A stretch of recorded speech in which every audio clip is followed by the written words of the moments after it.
Bhagavate Vasudevaya. Om Namo Bhagavate Vasudevaya. Om Namo Bhagavate Vasudevaya.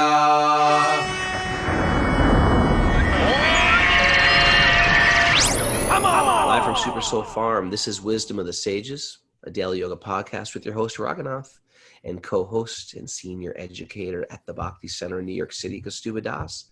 Welcome to our show. Welcome to the Srimad-Bhagavatam. Wisdom of the Sages is a daily study of yoga wisdom literature, focusing on the Srimad-Bhagavatam. Fantastic for yoga teachers, fans of yoga culture, who want to add spiritual direction and upgrade their life. Good morning, Kaustubha. How are you? Doing good, Raghunath. Good to be here with you. I'm ready for another day of a little Srimad-Bhagavatam reading and discussion. How is your Makeover Monday doing? I'm strict. You're strict. It's good, isn't it? Yeah. Me and Kaustubha, if you join later, one of our things this week was no cell phones. As soon as you wake up, there's no phone there. You can't do any phones. Computer too, right? Computer too. No computer, no phone. Oh, yeah. I thought, that includes the computer? Yeah. Well, I'm on my computer all the time. I just bring it to the bathroom with me.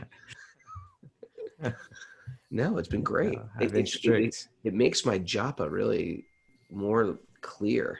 Yeah. I tend to, my problem was I tend to get sucked in by that cell phone for no good reason, just scrolling through the same dumb apps.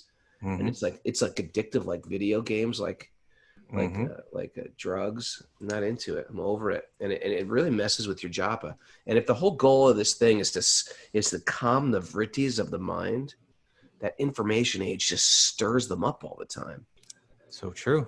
Yeah. So I need some. And it's kind of like junk food too, right? It's like you eat more and more of it. You don't feel good afterward. You never feel good. But you're just kind of stuffing more of it into your face. What to speak of if there's like some nasty thing on social media, then it's just disturbing. Even after you turn it off, it just like it stays within the mind. What do you think about that, Mara? I think Mara should do that next week.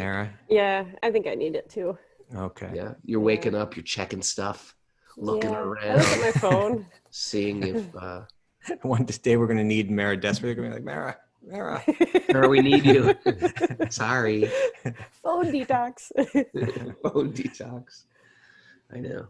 Well, we do a homeschooling here, and a lot of the other parents homeschool, and these parents are really not into. A lot of them don't even have the cell phones. They just have I have smartphones. They just have the old school flip phones.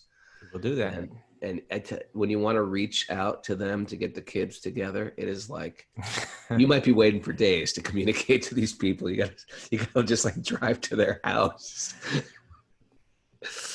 So. Anyway, but I appreciate it. And I think it's stuff we have to navigate now that these things are in our life that we don't have to, didn't used to have to navigate. But it becomes overwhelming and it can destroy a meditative mind. So it's the morning digital detox. That's our thing, right? Yeah, we called it Keep the Morning Sacred. That was our hashtag, Keep the Morning Sacred. Don't listen to anything. Don't listen to the radio. Don't listen to the news. Don't listen to the news either. No news. Just the news on the soul. That's a lot of news. I need to contemplate there. I'm also having an appreciation this morning, if I may share. Mm-hmm. Like I love the fact that because sometimes people, I like the whole philosophy and the Krishna thing, but I hate the concept of you got to chant every day. Every day you got to chant. It's a great thing.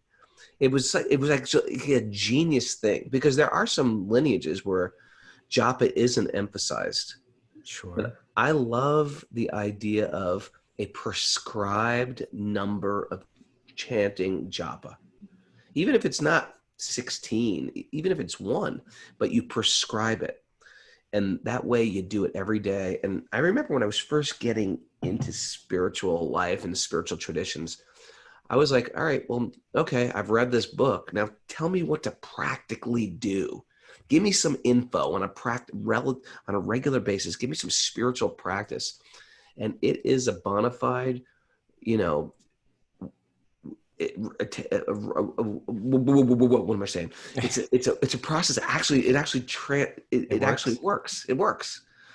And it's like you're forcing, you're putting in a time slot. This is your chanting time. And you should have to show up to it every day. And it has an effect. It just like, it's like a drop of water on a stone. It just hits that every day, and it softens up all my rough edges. I'm going to need a little bit more than a drop. I'm going to need like waterfalls to get all my edges off. But I love the fact that you got to show up for it every day. You know, I once heard a person that was from another lineage, a person I had a lot of respect for, but in my mind, he couldn't appreciate that regulation of having that certain number of rounds, and said, yeah, you do that and then you just do it mechanically, but why not just chant whatever you want, like, you know, with deeper feeling, right? You're just rattling off these rounds without feeling, you know, which can definitely happen. Good point. But the idea is that anything that you do regularly, you tend to get better at. Right. And so you set it aside. I'm going to do this every day as a regulation, and then gradually it deepens and deepens. And then the mood it's not mechanical. And I have a verse here for you, Raghunath. Beautiful verse. This verse is included in the book called Padyavalli by Rupa Goswami, which is a book where he compiled like his favorite verses. Yeah. It's such beautiful verses in that book. Maybe. So this one, it goes, Vichayani Vicharyani Vichintyani Puna Puna Kripanasya Dana Niva Tvan Namani Bhavantuna. O Lord, just as a miser continually collects, counts, and remembers his money, Yep. in the same way, let us continually collect, count, and remember your holy names. That's nice. It's a cool verse, isn't it? Yeah, it is. It's like, in other words, the attachment that the miser has. I got my money. You can picture them like going into their, you know, their vault and like In their because they're room, just so into it. Their money they're room. They're just so into it. And that same way, you become so into those names, and you count them every day. You got your beads. Your beads are dear to you. Your beads are dear to you. Because you're counting on them every day, those names, and you treasure those names like the miser treasures his gold or whatever it is, you know. So that's the way it becomes, but we're attached to that spiritual thing, and with that same kind of intensity. And anyway, it's a great practice. It's a great practice. Yeah, you know what I've been doing? I've been chanting outside in the morning too. When it's pitch black out, when you can't sometimes even see the hand in front of your face, and just going outside and hearing owls, and it was like super cool. That's been my thing all week. And I'm happy with it, so I'm staying with it. Out in the dark. Out in the dark. One of these mornings you're gonna wander in here. It's like a coyote bite or something like that. Sounds good. All right. So let's dive into our Bhagavatam. We are in Canto 1, Chapter 15. Text. Where did we leave off? 20. Did we make it to 20? We did 27. Yeah, we were on the purport of 27. Okay, that's right. We were in 27. So we're on 28. 28. Okay, great. So we start off with these. But why don't we read 27? Because it's so good. Okay. I'm going to start off with our invocations. Invocation. Narayanam namaskritya naram java narotamam devim saraswatim vyasam tato jayam mudiraye. Before reciting the Srimad-Bhagavatam, which is the very means of conquest, one should offer respectful obeisances to the personality of Godhead Narayan, unto Narayan Rishi, the supermost human being, unto Mother Saraswati, the goddess of learning, and to Srila Vyasadeva, the author.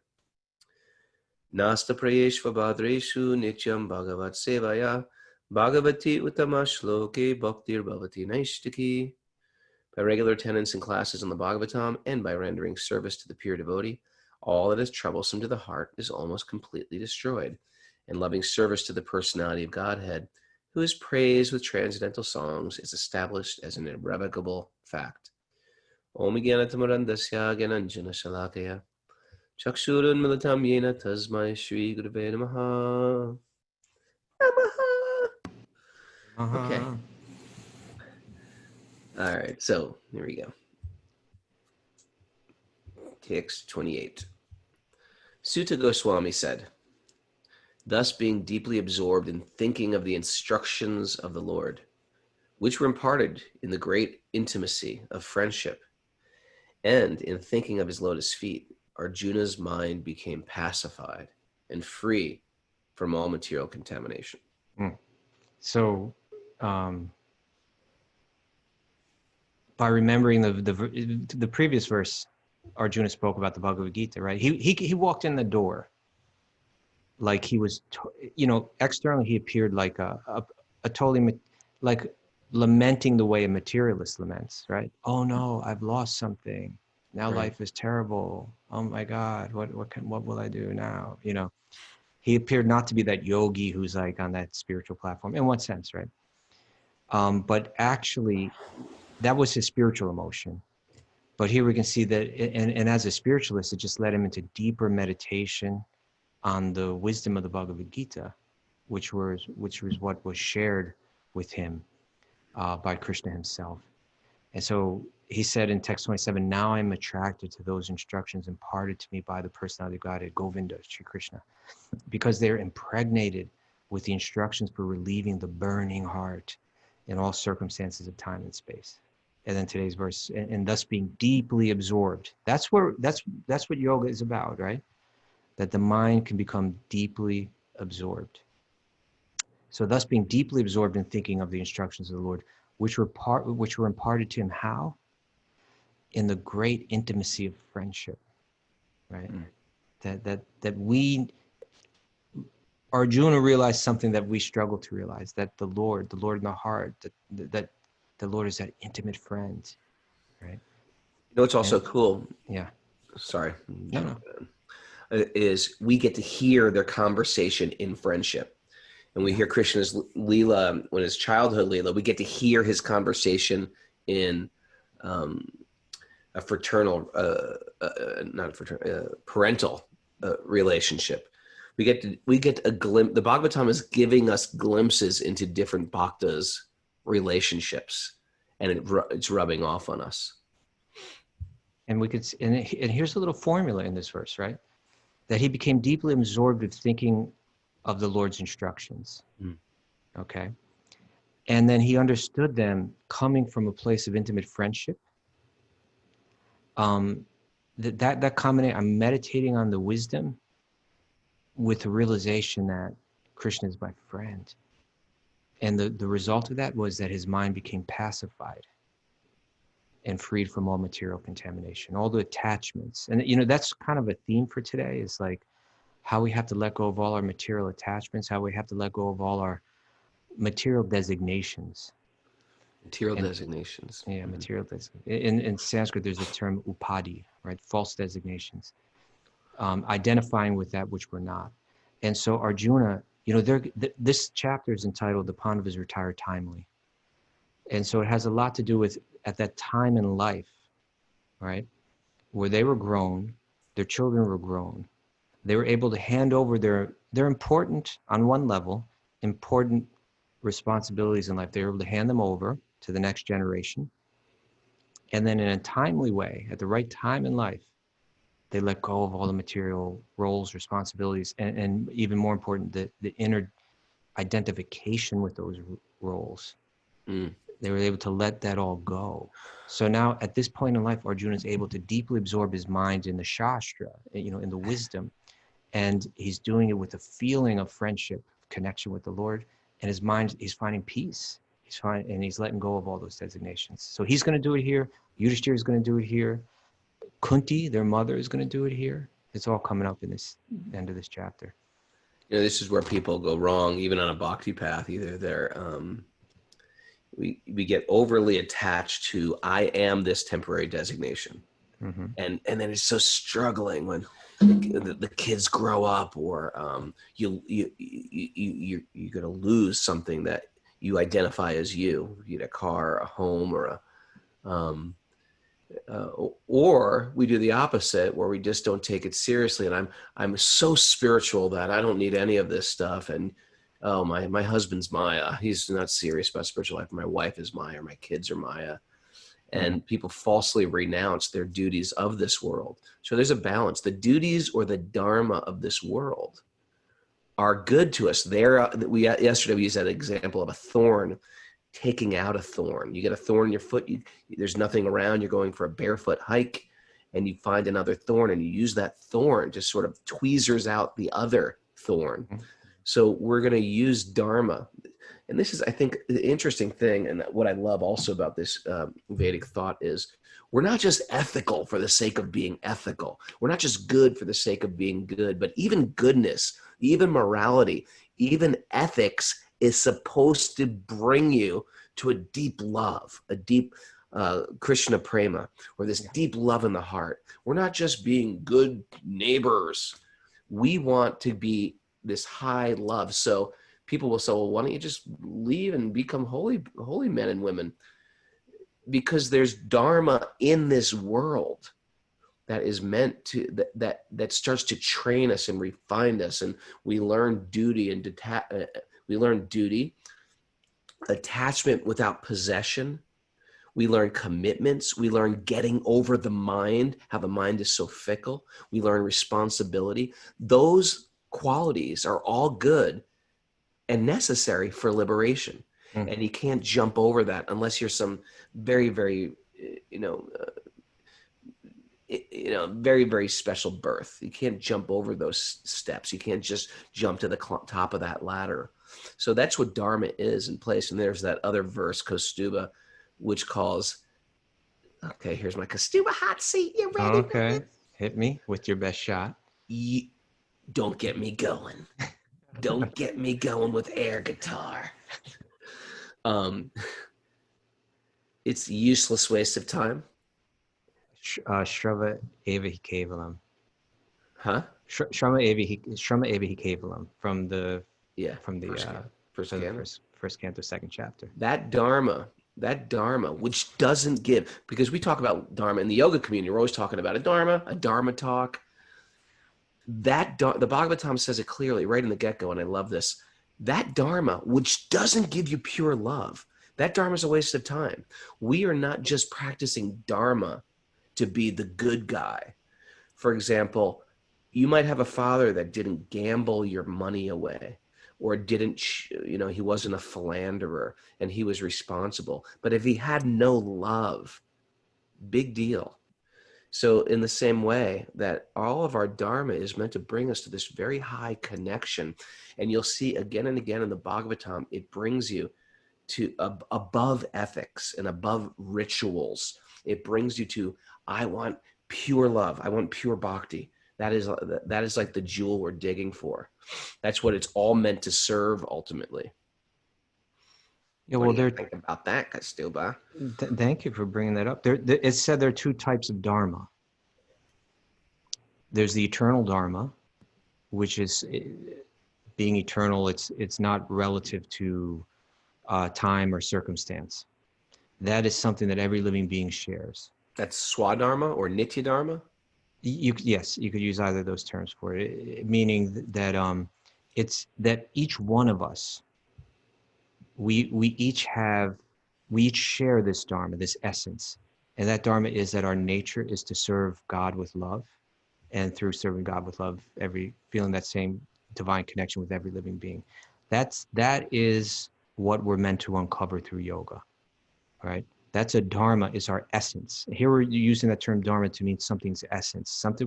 If you boil us down until you boil away all the false designations, right? All the temporary roles that we play, all the temporary things that we identify with, and you keep cooking it down and cooking it down and cooking it down and cooking it down until all that stuff boils away and you get down to who we really are underneath it all.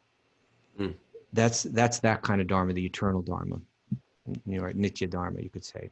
As opposed to, you're very good with numbers. You're very good with music. You're very good with cooking, right? These are the dharmas of the body. People, when they use the word Dharma, more often they're coming from that angle, right? Like, what is my Dharma? I don't know. Tell me, what is my Dharma? Right? What is my purpose? It's more like what is my purpose? But you're saying there's an underlying purpose that we all share, which is I'm born to give love. I'm Right. bored to connect with God. I'm bored to see God in every living being. So yeah. I really love this philosophy. I really love it. It's really useful. It makes so much sense, right? Yeah. So yeah, so they're the temporary dharmas. The temporary dharmas are they're in relation to the circumstance, the time and the circumstance that we're in. Right now, Raghunath is a father, so he embraces the dharma of being a father. Now, at a certain point in your life, you weren't a father. True? Yep. Yes. Okay. It's a temporary dharma. Yeah. It's a temporary dharma. So at one point in your life, you didn't have that dharma. You always have, no matter what transformation you go through, no matter what your age, no matter what your species, no matter what time period we're living in, we all have that eternal dharma that's meant to be uncovered. But we embrace temporary dharmas, and then we let go of them. And the purpose of the temporary dharmas, whether it's husband, wife, mother, father, how it plays out in our occupations, in this world, those are something that we embrace. And the purpose, what's meant to come out of them, as you're saying, is they're all meant to lead to attachment to God, or to that eternal dharma. Mhm. That's their value. And so a bhakti yogi, they're embracing both at the same time, right? Now, as you mentioned, if we were to just jump to the eternal dharma and just turn our back on the temporary dharmas, it's possible that someone can do that, but most of us will not succeed at that, right? Mm. Most of us, we need to actually live this, just as you're saying, first I need to just become responsible and dutiful. That's the first, like I used to say, right? Duty is the first, I even forget what I was saying now, but like duty is the first step in yoga. It's the beginning of mastering the mind, is that my mind tells me, don't be a good father today, run off and do this, right? Don't be a good mother today, I feel like doing that. That's the mind speaking. And then the person says, no, I must do it because it's right. That's the beginning of not being controlled by your mind, but controlling your mind, right? Let me do this business practice. Let me cheat these people, right? Let me lie. Let me do this. No. Let me be dharmic, right? Let me do this right. And by doing that, we start to become a yogi, all right? But then that has to go deeper and deeper and deeper. But now, if we were to jump over all that, we might be sitting out in the forest somewhere, just focus on that eternal, but we're not getting there because we haven't gone through these stages of letting go of these things, of letting go of that lower nature. So the temporary dharmas can be a way that we overcome our lower nature, gain control of the mind, so that we can become fully connected with that eternal dharma. And so what we see happening in this chapter is these people that had these really important roles in the world, right? Yudhishthira, he was like emperor, right? Kunti, she was given the duty to raise the future emperors, Arjuna, who was like such an important, political figure and military figure, and an example to the world and everything like that. They embraced dharma, temporary dharmas, with incredible, sense of responsibility and an incredible sense of self-sacrifice. And with that came all the external trappings of it, what it meant to be the king, how you lived, how you dressed, how you behaved, and how people respected you, and all of that. He lived that life. But as he was living that life, he was simultaneously cultivating that deep spiritual inner life at the same time. So externally, he's appearing like a powerful materialist, right? A person that's very concerned with the external things in life. But internally, he was always cultivating that deeper, inner, spiritual, higher truth. And that's what we're always... Yeah, and then when the moment in life came where he could just fully embrace that, he let go of all of the other external things and live that internal life completely. I'm doing chair yoga here right now. I don't know if you can tell. I'm doing a little, this is my morning exercise. No, the Bhagavatam also, it will take you right out of those temporary dharmas very quickly on a regular basis and keep nudging you. Yes, be dharmic, be a good father, be a good mother, be a good son. But it keeps on encouraging you to what you actually are. I'm not an Italian, American, male, New Yorker. I'm a pure spirit soul. I'm born to give love to Lord Vishnu. I'm born to see Lord Vishnu in everybody's heart and every living being's heart. It's going to keep reminding us on a regular basis what we actually are. And truthfully, that's where it says that's where your relief from pain is going to come from. You're not going to try to level the playing field in the material world. There's always going to be bumps. There's always going to be hiccups. There's always going to be reversals.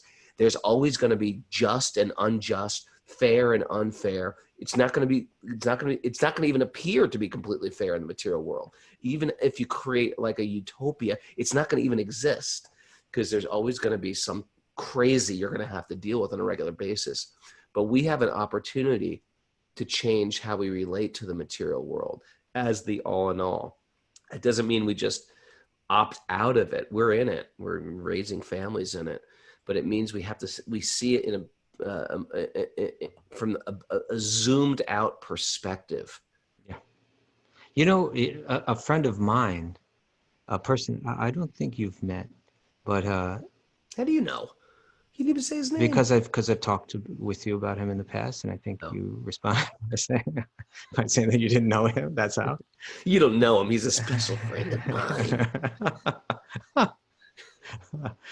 But his name's Hari Parshada. You know, he's one of these undented cans. He's a person. He grew up in a super Brahminical family in Mumbai, and just raised learning Sanskrit and learning Vedanta from a very young age. Undented cans. Undented cans. So he's like much younger. I'm not sure how old he is. He's probably and they're younger than us too. Younger too, and much smarter. Yeah, they know more. Like materially speaking, they're completely adept. Also, they're like erudite, sharp. Yeah, he's incredible. Like, yeah, you know, in India, sometimes you can meet people like this anywhere in the world, but like I've met, you know, especially in India, these people with these brains, you know, that are just like, my God, you just got better equipment than I do, right? It's just like they just got better equipment. Yeah, they got better you equipment. Haven't abused your equipment, right? So anyway, he's one of these people that's very learned, yeah, and has one of those brains that's super capable for philosophy and all that. And he recently wrote a paper that I thought was also timely, but he examines this idea, because, you know, right now there's a lot of talk about like spiritual bypassing, and, you know, like, you know, how engaged is a spiritual person in the material realm and all that. And he just made some really good points. And he spoke about how Shastra, how yoga literature, it speaks of 3 different levels of existence. Okay? I like this. I like this. I like where you're going with this. Okay, so let's cover those 3 levels of existence. One is called pratibhasika. Mary, you want to write that on the board? Can you sound that out? If you want, I can post all this on the board. It might be easier. Pratibhasika, and that means like it means false existence. It just means like it refers to that which isn't true. Like I might think I am this, and it's just entirely untrue. So that one we can just set aside. But then you come to 2 different other levels of existence. One is called Vyāvahārika. And Vyāvahārika means that which is relevant to your practical day-to-day reality, relevant to your material dealings, true in the immediate sense, right? So what's the first one? That is the first one is called pratibhasika. But what is it? What's an example of it? Like if you were to think, you know, I'm a king, or if you were to think, you know, like delusional, just delusional, ego-based. Yeah, it's a wrong conception, right? Okay. Or even I am this body, you know. Okay. Okay. Then Vyāvahārika means that it's true in the immediate sense, and maybe I'm this body isn't the best example, because in one sense the Vyāvahārika sata, or the Vyāvahārika level of truth or existence, it means what's true in the immediate sense. So like you are a father right now, right? Now in the ultimate sense, that's bound by time, and so it's not ultimately true. But on a practical sense, it is true, right? And we need to be able to operate well on that level, right? Practical and day-to-day reality, and true in the immediate sense.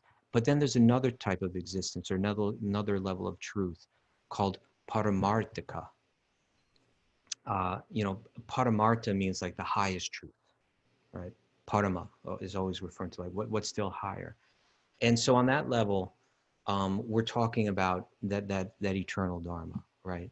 That I ultimately I exist eternally in connection with God.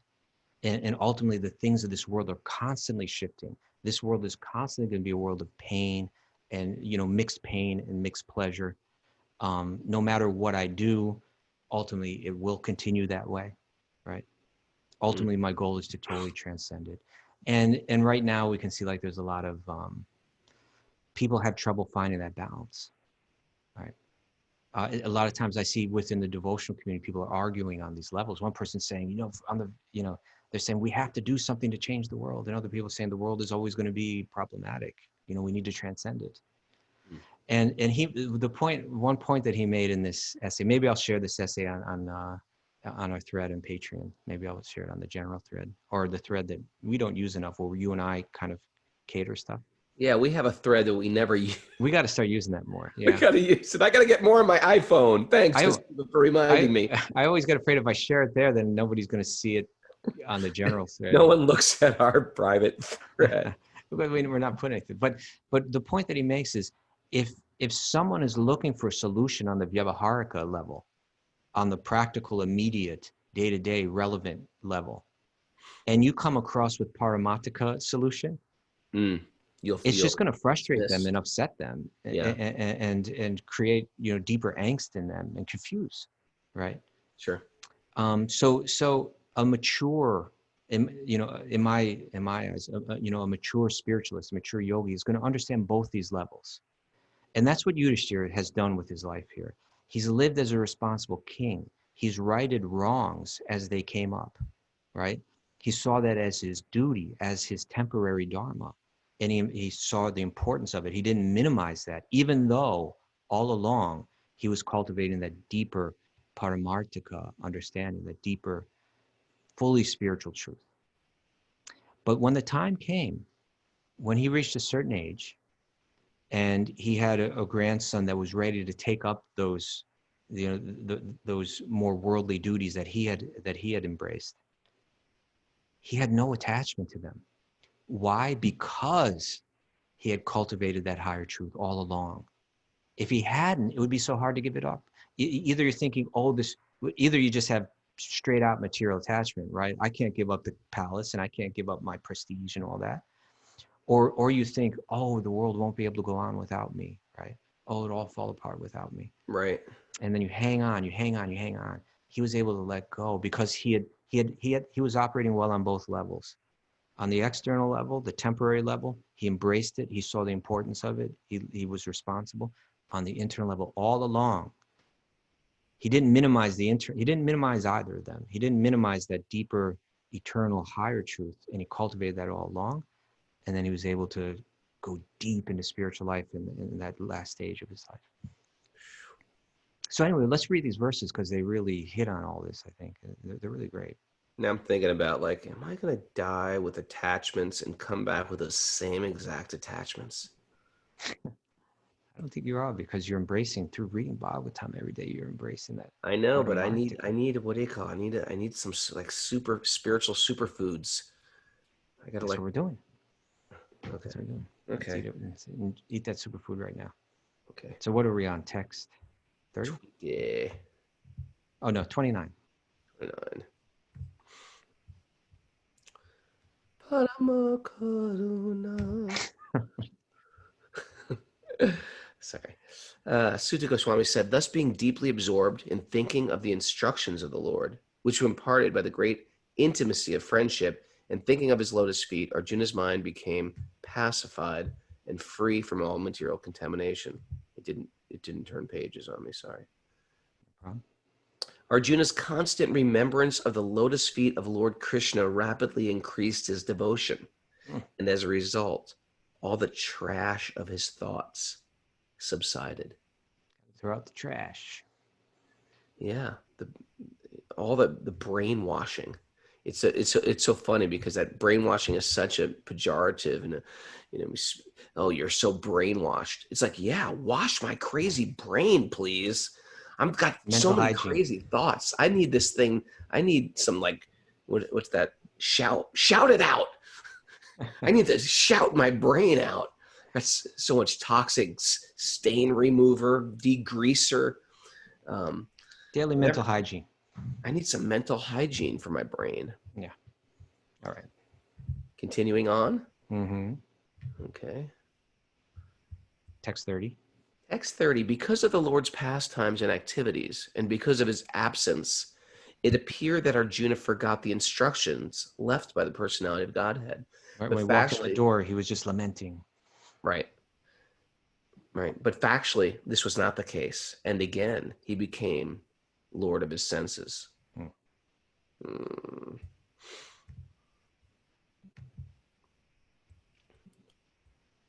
Because of his possessing spiritual assets. Ooh, that's a good one. Collecting those spiritual assets, right? Possessing spiritual assets. The doubts of duality were completely cut off. Thus, he was freed from the three gunas, the three modes of material nature, and placed in transcendence. There was no longer any chance of his becoming entangled in birth and death, for he was freed from the material form.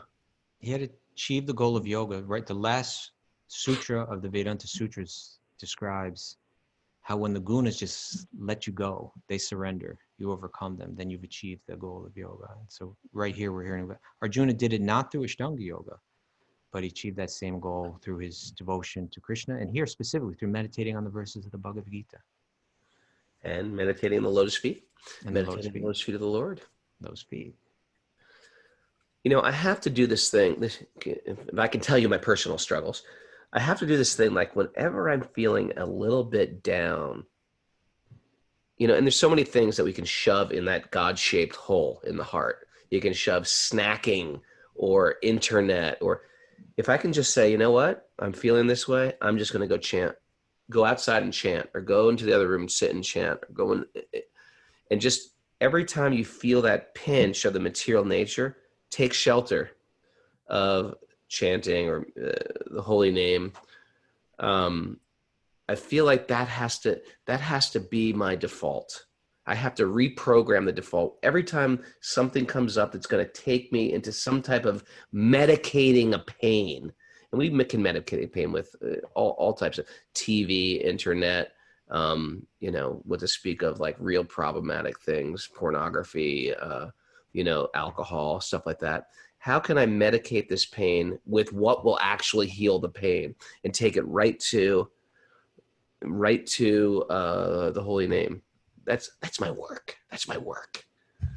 Nice. It's a more mental hygiene. More mental hygiene. Okay. Text 32. Text 32. Or 33? Did we do 32? 32. 32. Sorry. Upon hearing Lord Krishna's returning to his abode, and upon understanding the end of the Yadu dynasty's earthly manifestation, Maharaj Yudhisthira decided to go back home, back to Godhead. He's going to entirely focus on that higher truth now. So now Maharaj Yudhisthira is going to leave. He's like, Krishna left, the Yadu dynasty left, I'm going to leave. It's like real retirement. Kunti, after overhearing Arjuna's telling of the end of the Yadu dynasty and the disappearance of Lord Krishna, engaged in devotional service, bhakti, of the transcendental personality of Godhead with full attention, and thus gained release from the course of material existence. So now Kunti is also, she's like, all right, I'm out of here too. Yeah. Ekanta bhaktya, like just one, that's the term used here. Just one fully focused, right? So they had all, again, taken up all these responsibilities in life and practiced their internal life as well. Now they're ready to focus fully. Ekanta bhaktya, just like 100% focused now. You know, it's just like we had this interview the other day with Karnamrita last Sunday. Yeah. And it's just sort of like he's lived the spiritual life. He's raised children. He's, you know, he did all the duties of this world. And now he's just like, you know, you get hit with that blow of, you know, condemning medical, you know, diagnosis. Like, you're dying of cancer. You can't undo it at this point. And it's sort of like, okay, now is the time that I'm fully absorbing myself. It's almost like a gift in one sense, just like Maharaj Parikshit had this gift of, you're going to die in 7 days. It's a gift to say, no, there's no more material hope. There's only spiritual hope for you. It's something that we've cultivated both this whole life. I've cultivated my material life and my spiritual life. And then finally you just jump that fence, how you put it the other day. You jump that fence and now it's only for you, Krishna. There's no other thing. It's the fully retirement of material activities. There's a nice section in the commentary here. Prabhupada writes, as Maharaj Yudhishthira decided to prepare to go back to Godhead, so also Kunti decided, his mother. She says, okay, time for me now too. And thus she fully engaged herself in the transcendental devotional service of the Lord, which guarantees one a passport for going back to Godhead after quitting this present material body. You break free from the chain of birth and death. Right? I have a passport for going back to Godhead. Yeah, I got dual citizenship. Then he says, the beginning of devotional service to the Lord. This is a really great sentence here. You ready? Yeah. The beginning of devotional service to the Lord is the beginning of spiritualizing the present body. Right? I'm going to live as if my body were fully. What does fully spiritual mean? It means it's fully devoted to the service of God. So the beginning of devotional service is the beginning of spiritualizing the present body. And thus, an unalloyed devotee of the Lord loses all material contact with the present body. The abode of the Lord is not a myth, as is thought by the unbelievers or ignorant people, but one cannot reach there by any material means like a Sputnik or a space capsule. Sputnik, so funny. But one can certainly reach there after leaving this present body, and one must prepare himself to go back to Godhead by practicing devotional service. The Sputnik was like the Russian spaceship? Is that what? I think so, yeah. That guarantees a passport for going back to Godhead, and Kunti adopted it. So here Prabhupada speaking in these terms that are like, in one sense, it's like a simple way of expressing it, right? Like there's a place that you go. But really what he's talking about is achieving a level of consciousness. And when you achieve that level of consciousness, the reality reopens to you, right? You transcend the illusion and you enter into the full reality. And so she was prepared to do that now too, right? She was prepared to let go of everything and fully embrace that deeper level of consciousness. And through doing that, breaking free from the cycle of not having to take a new artificial body based on my consciousness, which still hasn't realized the higher truth. Okay. All right. Oh man, spiritual passport. Can I share another, like, it looks slightly embarrassing thing about yesterday's class? Okay. It's interesting, like when you see somebody with talent. And so yesterday we had Walk on Wednesday and we had Kaylee Kanana come in. It's great. like, Loved him. He's so good. Yeah. But I was a musician for years, and I'm just like never was that good at music. I mean, I could write songs and our music was like more like dramatically screaming stuff and stuff, but I can busted out some great lyrics the other day though. Thank you. But I'm not a talented musician and I can play everything, but and when you see somebody, and this is a great thing to notice, when you see someone who's good at something, do you say, wow, man, you're great at something? Or do you just think less of yourself? Mm-hmm. Like, why aren't I good at anything? Why didn't I study piano more seriously? Why didn't I, learn violin? Why wasn't I stricter with my, whatever you study? Mm-hmm. Why was it, when you see a great dancer, why didn't I study dance? Or why did I get serious about art? It's like, why didn't you study dance, Raghunath? I don't know. You regret that every day, don't you? My point is, to be happy for someone's success is a spiritual quality. Mm-hmm. To be sad or filled with self-loathing for someone else's good fortune, that's a problem. That's a red flag.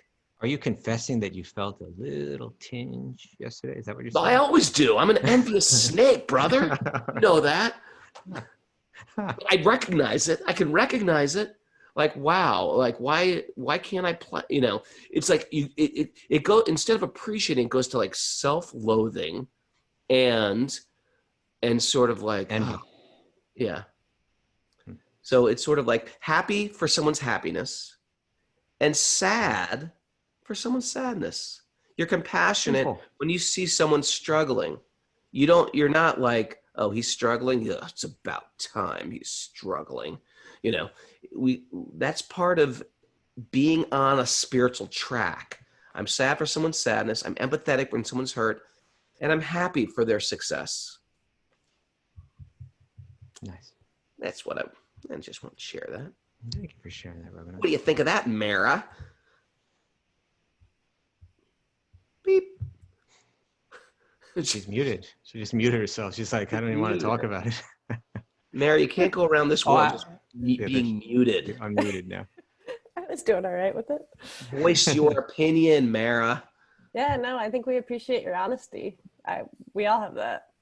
I have that too. You didn't self-loathe yourself for that? Like, why can't I be honest?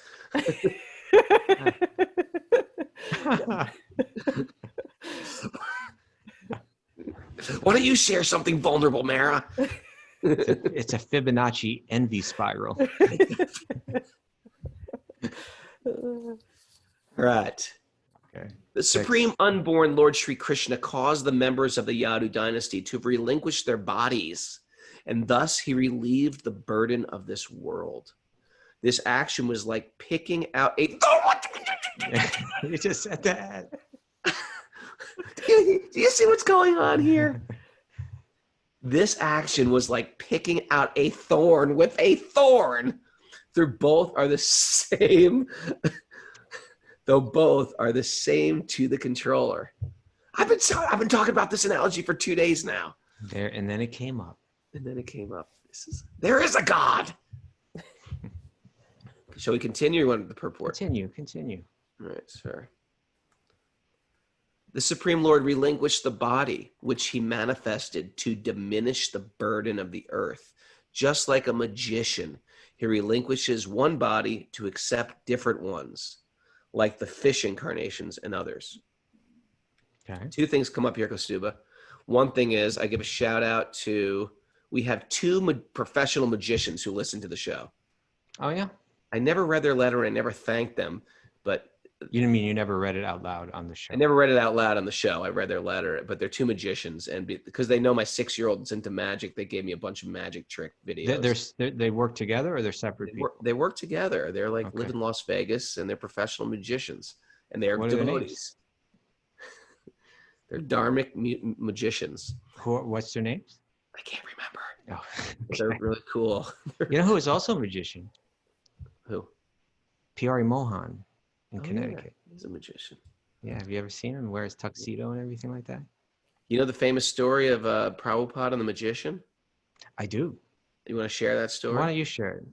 Well, Prabhupada was, because I tell stories, I embellish and I stories correct and them as you go. bigger and better than they actually were. But I'm gonna correct this if I can, because of my they envy. brought a magician to Prabhupada, and he did in something Vrindavan, right? They were in Vrindavan. in Vrindavan, and he did something like he They went did to a show. he went to him and pulled something out of Prabhupada's ear, like a long, handkerchief, and then everybody laughed and smiled, and Prabhupada laughed, and then he did something else. He reached in and grabbed something else and made something else appear. He was and everybody- using Prabhupada as a prop quite a bit, right? Yeah, using the guru as a prop, basically. Yeah. And everybody laughed, and then finally he said, you're a magician, can you make death disappear? And he said, no, Swamiji. Can you make old age disappear? He said, no, Swamiji. How about birth? Can you make birth disappear? He said, no, Swamiji. He said, then you are not the magician. I am the magician. Ah. Pretty good story. Yeah. The way that I remember hearing that story is like, as it was A going whole on. different story. Well, no, it's not different. But as it was going on, it was a little show. Like Prabhupada's disciples were gathered there, and it was like, oh, we're gonna have a little magic show, right? And but he was kind of using Prabhupada as a, like pulling, like you're saying, pulling stuff out of the ear, doing stuff, and Right. at first it was like, okay, that's cool. But as it went on, people were kind of like, they started feeling a little uncomfortable with it, right? Because he's making the guru sort of like a joke. Someone that you see with reverence. Now you're kind of not seeing them with that same reverence, right? Right. And you want to keep that reverence, Yeah. situate your mind like that, and so on. So it was going on, and people were starting to feel less and less comfortable with it. There's a little bit of sense of unease. But then when Prabhupada finally spoke up like that, it just set everything just right again. It was just like, okay, you can do all these little temporary tricks, but what about the real issues in life? Can you make them disappear? And the guru, not by their, in one sense, not by their some kind of magical thing, but the real magic, in a sense, is that they can deliver transcendental knowledge, and transcendental knowledge can make these things disappear. And so he said, well, then I'm a better magician than you. And everyone's like, and then everybody felt, kind of like set everything right. I can't remember else what I was going to say, but anyway, we have two magicians that listen. That disappeared too. I just thought I'd share that. Okay. All right. 6:30. We got, we still got more verses to read on the same theme. I guess we'll get to them tomorrow. Anyway, it's good. We're studying the Bhagavatam. This is good. Yeah, I love it. You relinquish his body, diminish the this. Oh, I wanted to say. Here was my question. So, and I brought this up another point. So, Krishna left his body. What does that mean? Well, he had a body, like Mara's got a body, and you have a body. Is that what? How did he leave his body? If his body is non-different than his soul, like my body is different than my soul. I've got a spiritual soul and I've got a material body. But Krishna had a fully spiritual body. Does that mean it was tangible, like you could embrace him when he was on the planet? Could you put your hand right through his body like a ghost? When he died, did the soul leave the body? What happened to did his body like on Star Trek, disintegrate into nothing? What shed light on that, Kaustubha? Well, Prabhupada sheds light on that. So that the fact that the word magician was mentioned. Beautician. He quit his body just like a beautician. but that it appeared magical, or it was like something like what a magician does. How does a beautician leave their body? But it was mentioned that he did it like a magician. So that's significant, right? So Prabhupada says, the Lord is described as Amrita. What does Amrita mean? Mara, hot seat? Hot seat. Amrita. Did they teach you that in that private girls' school you went to, Mara? Nectar? It does mean nectar, but because they're often looking for a nectar that grants something. So the words get tied together like that. Eternal or immortal? Yeah, immortality. So right, there's this nectar of immortality, but they're both called Amrit. Boom. You got it, Mara. Okay, so Amrita means deathless. So the Lord is called Amrita, or deathless, because he has no material body. Under the circumstances, the Lord's dying or quitting his body is like the jugglery of a magician. The magician shows by his tricks that he is cut to pieces, burnt to ashes. Have you ever seen a magician get burnt to ashes? I've seen them cut people in half, right? Never seen burnt to ashes. Yeah, I'd like to see that one. We're doing a lot of... Yeah. We're having a magical theme in our house right now because my kid is really into magic. All right. The magician shows by his tricks that he is cut to pieces, burnt to ashes, or made unconscious by hypnotic influences, but all are false shows only. Actually, the magician himself is neither burnt to ashes nor cut to pieces, nor is he dead or unconscious at any stage of his magical demonstration. Similarly, the Lord has his eternal forms of unlimited variety, of which the fish incarnation, as was exhibited within this universe, is also one. Because there are innumerable universes, somewhere or other the fish incarnation must be manifesting his pastimes without cessation. So he's saying that Krishna doesn't die, but he appears to be here and then gone, right? And so this whole pastime was also played out like a magician. Does that help at all? Yeah. I like how we're keeping with this magical theme. All right. This theme of magicians. Do you believe in magic? Do you believe in magic? Uh-oh. There he goes in this falsetto again. Hey, thanks everybody. It is time. We just want to share that Wisdom of the Sages is a community-supported podcast, and we've incentivized it by creating a massive online yoga resource. Both live classes are on Wisdom of the Sages, and then you can also unlock the secret vaults for more bundles, for spiritual bundles. And we have classes, workshops, cooking classes, Ayurvedic workshops, meditation workshops, Sanskrit workshops. But we have live classes every day. Practically, not every day, but a lot of days. Do we have anything right now? 10 a.m. Ananda Devi is teaching us. Ananda Devi. Ananda's a powerful teacher. She's teaching at 10 a.m. So join her. If you're not part of Wisdom of the Sages, wait a second. Let me say that again. If you're not part of the Patreon community, it's patreon.com/wisdom of the sages. And you can go there for any amount you give, whatever you like to give.